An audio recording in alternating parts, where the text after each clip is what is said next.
Hello friends, मैं प्रभुदयाल यादव आप सभी का अपने YouTube चैनल देव क्लासेज में सभी का स्वागत करता हूं। आज हम कक्षा 9th का अध्याय बहुपद पढ़ेंगे। बहुपद कैसे कहते किसे हैं, इसके बारे में बेसिक जानकारी की चर्चा करेंगे। चलो शुरू करते हैं वीडियो। बहुपद पढ़ने से पहले हम पढ़ेंगे व्यंजक। व्यंजक किसे कहते हैं, व्यंजक, उसके बाद में चरपद, अचरपद।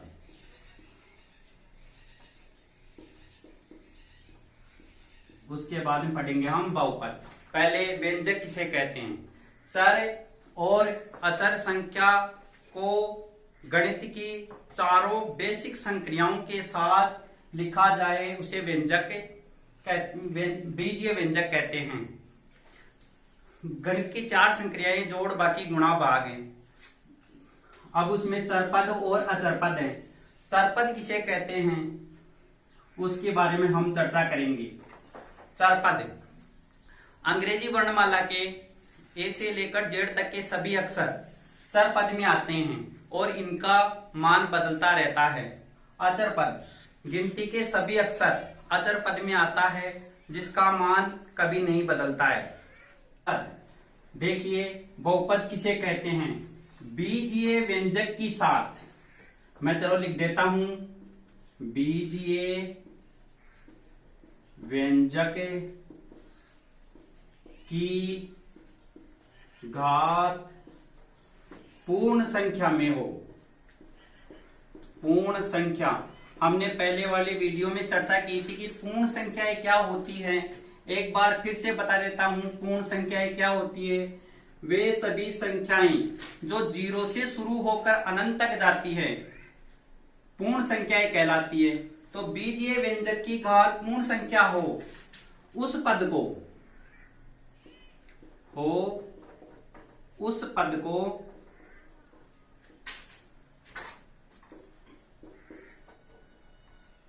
बहुपद कहते हैं।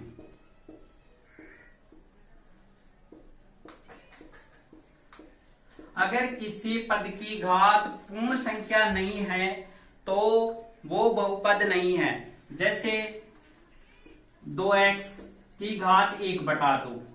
अगर कोई पद के साथ 1/2, जैसे मान लो 7x की घात -1 है,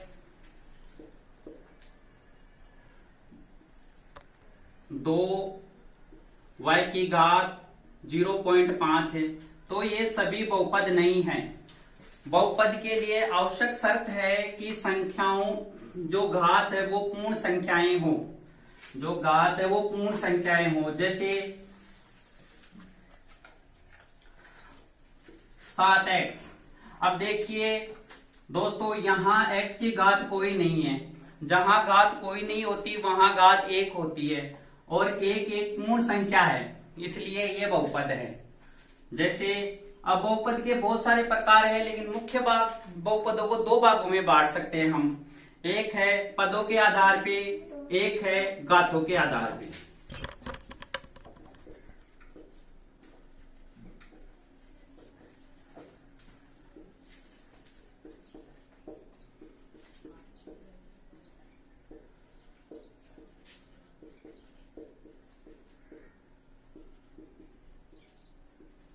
बहुपद के मुख्य तौर पे 2 भाग कर सकते हैं। एक बहुपद को हम तो बहुपद के 2 प्रकार हो सकते हैं, एक है घातों के आधार पर, एक है पदों के आधार पर। जैसे हैं 2x केवल एक पद है, जैसे है 2x³ प्लस x²। ये 2 पद हो गए, एक पद तो ये और एक पद ये। जैसे आगे हम और देखें,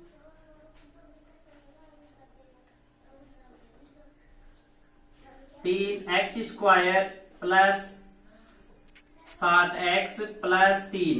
देखिए दोस्तों, इसमें 3 पद हैं, तो पदों के आधार पर हम इसे और आगे बढ़ा सकते हैं। एक पद, इसमें देखिए 2 पद, इसमें 3 पद। तो इसे इस बहुपद को पढ़ते हैं एक पदी बहुपद। इस पद को पढ़ते हैं दो पदी, द्विपद, द्विपदी बहुपद, और ये त्रिपदी, और ये ऐसे भी चल सकता है। अब इसमें देखिए दोस्तों, अगर हम इसे घातों के आधार पर बांटे तो इसमें केवल एक घात है, चर की एक घात है, तो इसे हम पढ़ते हैं रेखिक बहुपद।